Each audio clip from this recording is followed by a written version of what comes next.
We're not going to engage in bipartisan discussions while Democrats are holding the federal government hostage. If it isn't entertainment, this is a really show. It's one thing to say that we should solve the healthcare crisis for Americans. It's another thing to say that we're going to shut down the government. The callousness of this president, where he's basically threatening people's lives, threatening their employment, threatening their careers.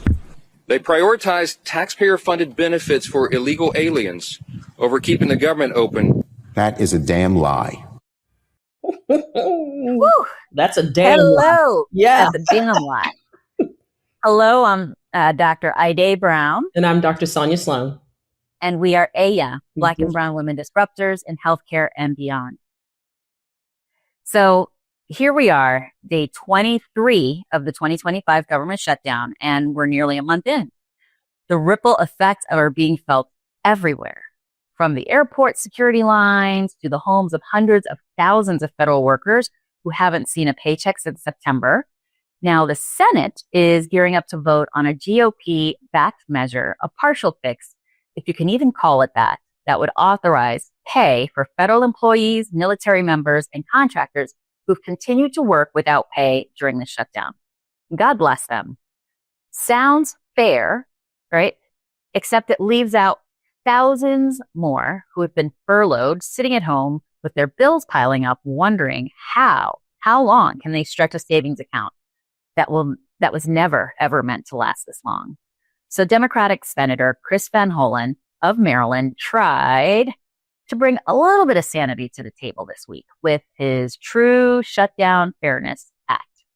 Now, this bill would have ensured all ALL, every single federal worker, would get paid, would actually be compensated for this lapse in funding. But it would also have blocked the Trump administration from implementing more layoffs while people are already hurting. So, of course, that proposal did not move forward. So where are we now? Where does that leave us?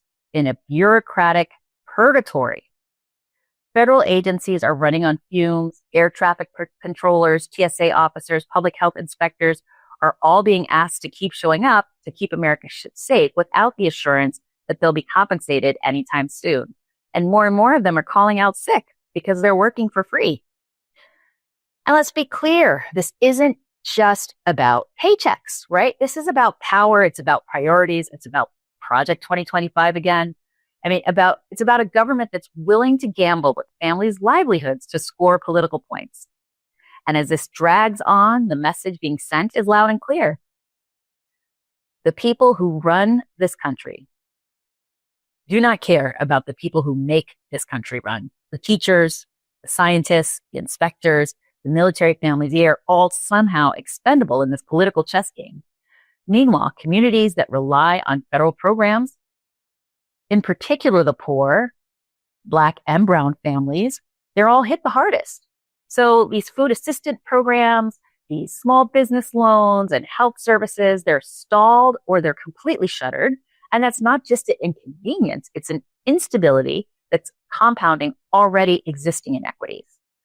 So while the Senate debates who deserves to be paid for their labor, let's remember, government shutdowns aren't abstract political theater. Dr. Sloan, these are real life disruptions that expose who this government truly values and who it doesn't. Let's roll that next clip. Based on the newly posted information, meaning the pricing information that's now being posted in multiple states, a family of four making $130,000 in Maine. So you combine the family's income, everybody's salaries, you got to do $130,000. That family would face an increase in their annual health insurance premiums next year of $16,100. That's how much their health insurance premiums would go up. This is insane, Dr. Brown. So as the federal government, like you said, we're going into week 3+. And this other storm that's been brewed, it's been really quiet. People aren't really paying attention, but it's one that could hit millions of Americans, right exactly where it hurts, health insurance.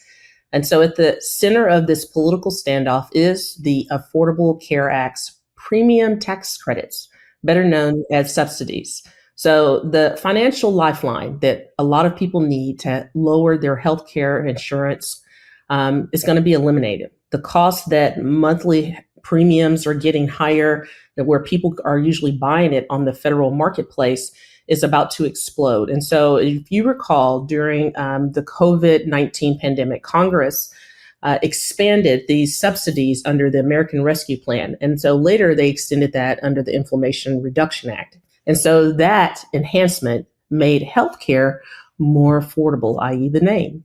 And that, applied to about 21 million Americans. But unless Congress is going to act, that's going to expire at the end of this year, December 31st, 2025.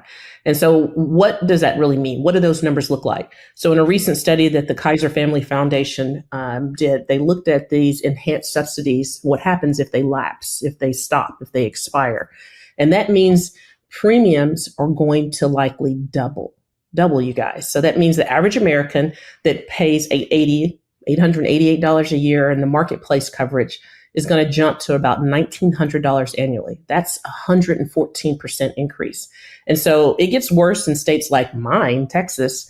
That could be about 115%, which is $1,000 to $2,000 more a year for the same coverage, you guys. Like, nothing's going to change between 12/31 and 1/1/2026, except for the expiring of these entities. So if you're 40 years old and say you make $31,000, your premiums are going to triple from $58 to $153. And for older generations, populations, this is going to be catastrophic because they're already on a fixed income, or they may not have the savings to change something that was catastrophic that's messed up in our system because of a government shutdown. This is like a 60-year-old couple making $85,000 together could see their premiums jump from $7,200 a year to $28,500. Say that number again. Say it again. 20,000. That is crazy. Like, that is 4 times.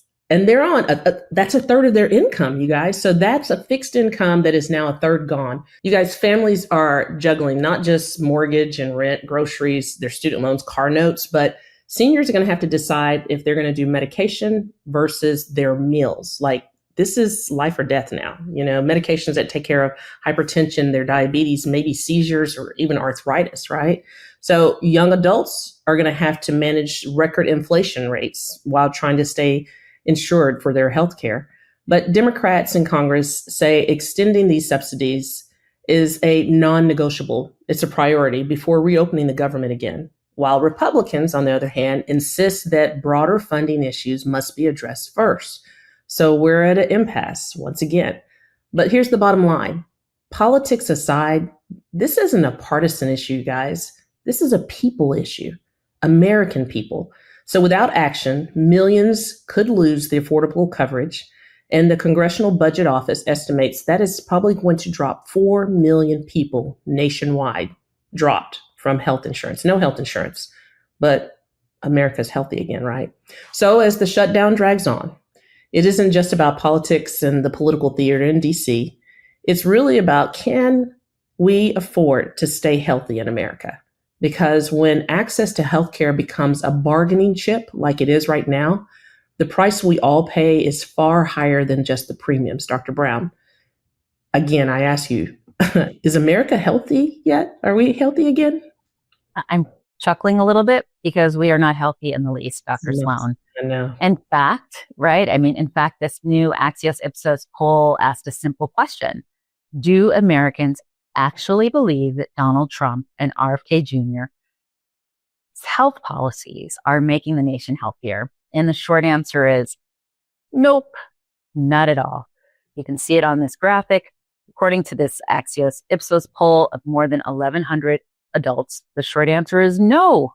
Twice as many Americans say that the country is less healthy under the influence of RFK Jr. and President Trump.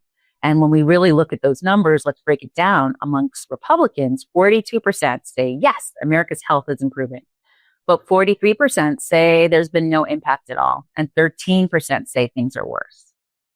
And then on the other side, the Democratic side, 75% of Democrats believe the nation's health has declined. And independents, 40% say less healthy than the rest. So most are just shrugging in confusion. And so, that confusion runs deep. Since January, Skepticism about child vaccine requirements has spiked, while trust in the CDC, NIH, and FDA continues to erode, as well as their staffing decimated. And then one big reason for this all is that the administration's willingness to amplify unproven science, like that false claim linking Tylenol, right, the trade name, to autism. So 1 in 5 Americans now believe it. Can you believe that, guys? 1 in 5. So even among Trump supporters, only about a third buy the whole theory, while nearly half say they're just not sure, right? So meanwhile, this Trump RX website, pitched as a cheaper way to buy prescription drugs, isn't convincing many people either. Only 22% of Americans say that they actually trust it for their medications. And you know the most troubling sign? It's that support for your routine childhood vaccination slipping. So, you know, our measles outbreaks? Yep, we're getting a little accustomed to that. When's polio coming back? We have all these childhood diseases that we were able to control and eradicate with vaccines. And now, with these vaccination rates falling so low, these diseases are going to reappear.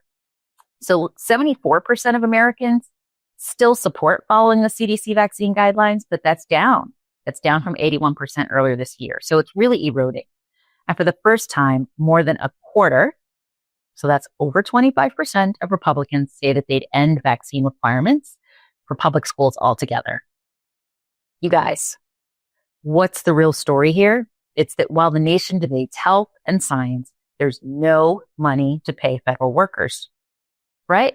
There's museums and national parks that are closing. There's SNAP benefits that are expiring for millions of families.